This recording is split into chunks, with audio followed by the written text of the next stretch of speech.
우리는 지금 고넬료의 환상 이후에 일어난 일들을 보고 있습니다. 고넬료가 하인 둘과 군인 한 사람을 보내서 요바에 있는 베드로를 데려오라 이렇게 얘기를 하고 있습니다. 여기서 주목해야 될 것은 이 고넬료가 보낸 세 사람의 모습입니다. 이 사람들은 어떻게 해서 요바까지 갈 수 있었을까, 이런 것을 생각해 보게 됩니다. 그러니까 지금 요바로 갔다 와야 되는 일이 있긴 한데 무슨 근거로 요바를 가라고 하냐면 고넬료가 기도하다가 환상을 보고 이렇게 베드로를 데려와라, 이렇게 모셔와라, 이 얘기를 하고 있거든요. 여러분, 이 일이 쉬운 일이 아니라는 것을 알아야 합니다. 먼저 베드로와 사전 약속이 없었다는 사실입니다. 이들 역시 베드로와 일면식도 없는 사람입니다. 또 하나는 이 명령의 근거가 철저하게 비현실적이라는 사실입니다. 뭔가 좀 상식적이고 맞는 것을 명령을 해야 되는데 그렇지 않다는 게 문제고, 세 번째는 베드로가 어디에 있는지 모른다는 거예요. 단지 환상 속에 요바에 있다는 얘기만 했지 이것이 정확한 사실에 근거한 게 아니거든요. 요바가 항구 도시인데 그 요바 항구가 상당히 깁니다. 그러면 그 항구에 어디까지 가서 그 사람을 만나냐는 거죠. 그리고 요바까지 왔다고 칩시다. 요바에서 과연 베드로가 없으면 어떻게 합니까? 거기 베드로가 지금 체류하고 있다는 확정이 없거든요. 그리고 베드로를 만났을 때도 문제예요. 가이사랴까지 오겠다는 것을 무슨 약속도 없고 그냥 가는 그 모습이거든요. 그러니 정말 답답할 수밖에 없습니다. 또 이럴 수도 있지요. 지금 가이사랴에서 요바까지가 50km나 되는 먼 거리입니다. 가다가 우리가 베드로를 못 찾았습니다. 그렇게 되돌아와서 고넬료에게 보고를 해도 믿을 수밖에 없는 그런 상황입니다. 또한 이 고넬료가 이런 명령을 내린 시간이 상당히 이들에게는 부담스럽고 감당하기 힘든 것입니다. 자, 10장 전체에서 알 수 있지만 세 사람이 요바 바닷가에서 베드로에게까지 이른 것은 그 다음 날 12시였습니다. 고넬료가 환상을 본 것은 그 이전 오후 3시였어요. 그러면 적어도 로마의 백부장이었기 때문에 근무 시간에 뭔가를 하지 않았을 겁니다. 다 근무가 끝난 다음에 일과 그 이후에 퇴근을 해서 집에 있는 종들과 또 군인 한 명을 붙여서 그렇게 요바로 보냈을 겁니다. 그렇다면 상당히 늦은 시각에 가게 되어지는데 이 요바까지 가는 거리가 50km가 되니까 도보로 12시간 걸립니다. 최소한 어느 위치까지 가는데 12시간 걸립니다. 그런데 우리가 알듯이 요바에 어디에 있다는 것을 모르고 있습니다. 그러니 그 해변을 샅샅이 뒤지는데 얼마나 시간이 걸릴지 모릅니다. 우리가 말하면 이런 거죠. 이제 부산에 보면 항구가 엄청 많지 않습니까?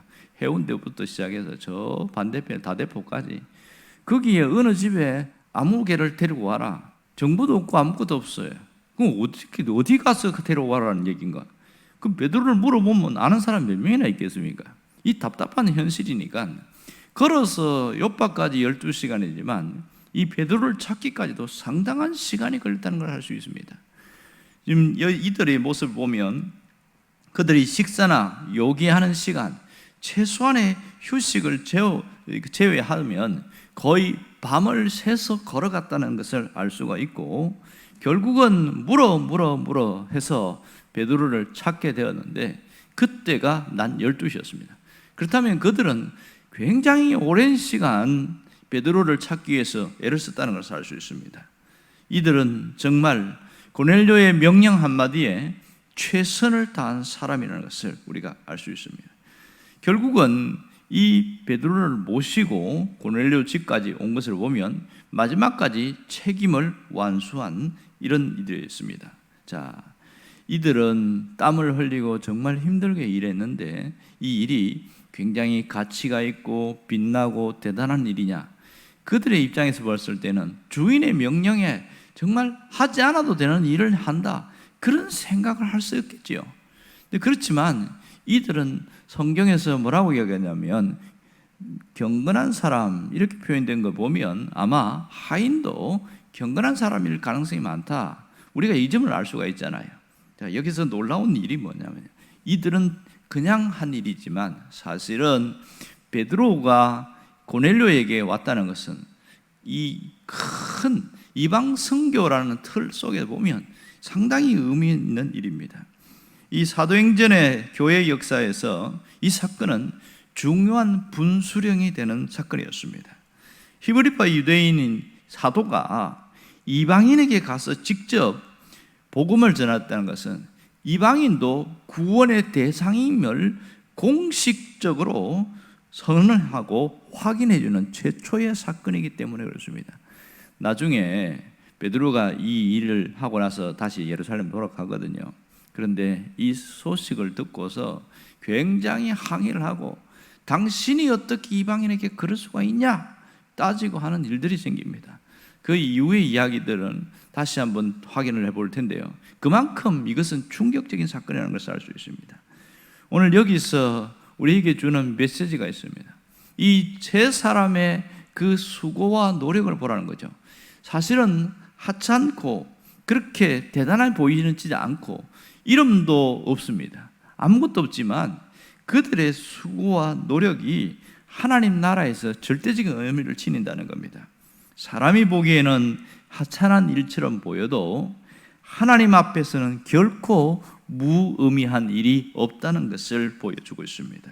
오히려 아무리 작고 사소한 일처럼 보이지만 하나님 앞에서 굉장히 큰 의미를 가진 것을 알 수가 있습니다. 우리는 한 나라나 한 역사도 한 개인도 보면 작고 사소하고 하찮아 보이는 그 일 때문에 엄청난 결과가 일어나는 일들을 종종 보게 됩니다. 성경에서도 그런 얘기 나오잖아요. 여러분 다윗과 골리앗 아시지요? 대부분 사람들은 다윗이 골리앗과 싸워서 이긴 것에만 초점을 맞추고 있습니다. 하지만 어떻게 해서 다윗이 그 전쟁터에 간 것에 대해서는 관심을 갖지 않고 있습니다. 우리는 여기서 다윗이 전쟁터에 어떻게 가게 됐는가, 이 부분을 한번 초점을 맞춰보면 좋겠습니다. 이 전쟁터까지 가는데 다윗이 집에서 무려 60리나 되는 상당히 먼 거리입니다. 아버지가 심부름을 보냈는데 그 심부름 보내는데 막내 다윗에게 보내고 있습니다. 지금 전쟁터에는 첫째, 둘째, 셋째 형들이 징집되어서 가고 있습니다. 엘리압부터 시작해서 시므이까지 징집되어 가는데 그 다음에는 넷째부터 바로 다윗 위에까지 형들이 다 있단 말이에요. 그런데 그 형들을 보내지 않고 다윗을 보내고 있습니다. 그렇다면 나이로 봤어도 다윗이 가장 어리다는 걸 알 수 있습니다. 그가 가는데 아버지가 뭘 보내냐면 먼저 형들을 방문하고 그리고 천부장에게 가서도 선물을 줄 것을 내가 줄 테니까 치즈하고 떡덩이하고 이런 것도 10개는 천부장 갖다 주라. 그리고 나머지 이런 것들은 또 형들에게 먹을 걸 주고. 근데 이게 보통이 아니에요. 여기 보면 다윗이 가져왔던 것들을 보면 이제 사무엘상 17장에서 빵과 치즈를 갖고 갔고 곡식 한 에바를 갖고 왔다 그랬어요. 곡식 한 에바가 한 말하고 2대거든요. 그러니까 우리 식으로 환산하니까 약 24kg가 돼요. 그리고 빵과 치즈 덩어리가 상당히 큽니다. 이거 10덩어리를 갖고 가라고 그랬으니까 아무리 적게 잡아도 40kg, 50kg 되는 이 무거운 짐을 들고 가는 겁니다. 물론 혼자 가는 건 아니죠. 종들 1명이나 2명을 데리고 갔긴 하겠죠. 그렇지만 다윗이 이럴 수 있어요. 아버지 왜 저를 시킵니까? 다른 형들도 많은데 제가 왜 가야 됩니까? 그리고 이 무거운 걸 어떻게 들고 가라고 그럽니까? 무려 60년 되는 그 먼 거리를 제가 어떻게, 길도 모르는데요. 분명히 이렇게 말할 수 있거든요. 근데 성경에 보면 그런 것이 다 생략되어 있고 그냥 갔다고만 나와 있어요. 그러면 여기서 우리가 이런 생각하죠. 왜 다윗을 보냈을까? 왜 다윗일까? 아무리 봐도 나이가 어리고 이 무거운 짐을 들고 가면 적어도 넷째나 다섯째 형들이 가는 게 맞거든요. 우리는 어떤 분은 이런 추정을 합니다. 다윗이 가장 말을 잘 들었기 때문이다. 토를 달지 않는다는 거죠. 신분을 보냈는데 토를 달지 않고 말을 잘 듣기 때문에, 그래서 아버지가 이 다윗을 전쟁터로 보냈다, 그런 얘기를 합니다. 어느 정도 일리가 있는 것 같아요. 즉시 가는 걸 보면 그 전쟁터 가니까 황당한 일들이 벌어져서 그 다음 이야기는 우리가 잘 알고 있는 그런 사건입니다. 자, 다윗이 한 일이 대단한 일입니까? 절대로 그렇지 않습니다. 전쟁터에 나가는 것은 장수들이 하는 일이고 화려하고 이기기만 하면 개선장군이 됩니다. 그러나 다윗이 하는 일은, 이것은 머슴이나 종들이 하는 일이거든요. 이것은 자기가 아무리 잘해도 별 표가 나지 않아요. 오히려 잘 못하면 그것에 대해서 큰 문책을 받을 수 있는 그런 일입니다. 상당히 작고 사소한 그 일 때문에 이 전쟁터에서 골리앗을 보게 되어졌고, 그 결과는 너무나 우리가 충격적으로 엄청난 파장을 일으킨 것을 볼 수 있습니다. 여기서 우리가 깊이 생각할 것은 그겁니다. 사람이 보기에는 정말 작고 사소한 일처럼 보여도 하나님 앞에서 내가 봐야 된다는 사실이죠. 하나님은 결코 그것을 가치 없거나 무의미하다고 판단하지 않는다는 사실을 알아야 됩니다. 그런데 우리는 어떤 생각합니까? 뭔가 교회 일도 그렇고 하나님 일을 한다고 해도 뭔가가 결과가 있고 또 사람들에게 주목받고 이런 것은 대단해 보입니다. 그러나 이런 심부름 같은 이런 작은 일들은 누구나 할 수 있는 일이기 때문에 내가 안 해도 할 수 있지 않느냐. 그래서 자꾸 사소하게 취급하기 때문에 여기에 가치를 두지 않아서 우리 속에서 불평이 생기기도 하고 미루기도 하고 귀찮아하기도 하는 일들이 상당히 많습니다. 한번 생각해 보세요. 이 베드로가 에니야를 고친 일이나 죽은 다비다를 살린 이 엄청난 일은요, 누가 봐도 대단하다 이렇게 인정됩니다. 그러나 이 세 사람이 베드로를 모시기 위해서 밤새도록 걸어서 요바까지 가서 그것도 물어 가서 데리고 모시고 왔다. 이거는 누가 봐도 별로 인정받지 못하는 일입니다. 그러나 주님은 그것을 귀하게 생각했다는 것을 우리가 놓치지 말아야 됩니다. 여기서 우리는 한 방울의 물이라도 소중하다는 것을 잊지 않아야 됩니다. 그거 잘 알지 않습니까?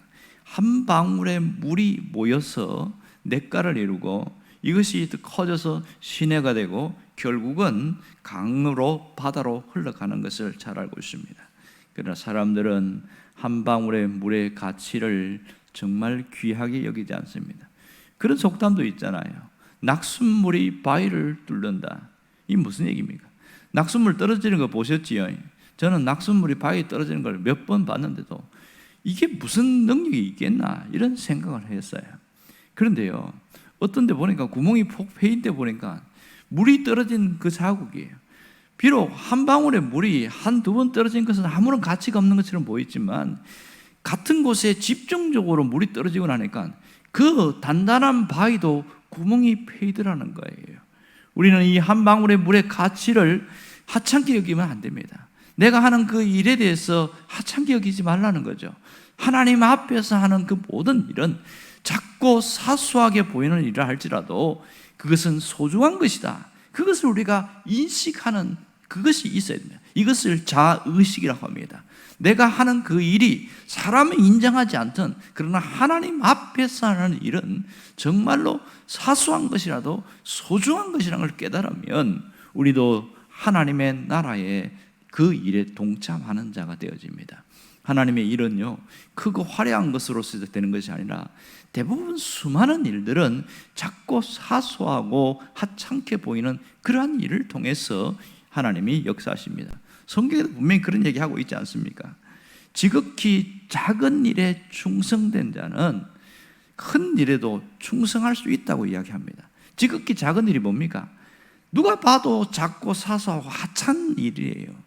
그러나 주님이 보시는 것은 큰 일이 아니라 그 작은 일에 그 충성할 수 있느냐, 그걸 보고 있다는 사실이에요. 그렇다면 오늘 우리가 내가 하고 있는 그 모든 것이 별것 아니야 라고 생각했던 의식이 받게 됩니다. 하나님 앞에서 하는 일은 별것 아닌 것은 아무것도 없습니다. 의미 없는 건 아무것도 없습니다. 하나님 앞에서는 모두가 가치 있고 소중한 도구들입니다. 결국은 이 일을 통해서 하나님의 나라가 세워지고 하나님의 뜻이 땅에 이루어지게 되십니다. 누구를 통해서? 바로 저와 여러분을 통해서 땅에 이루어지는 놀라운 역사는 바로 여기에 있습니다. 우리가 하나님 앞에서 하는 그 일은 모두가 소중하다는 의식을 갖고 날마다 그렇게 살아갈 수 있기를 주의 이름으로 축원합니다. 기도하겠습니다.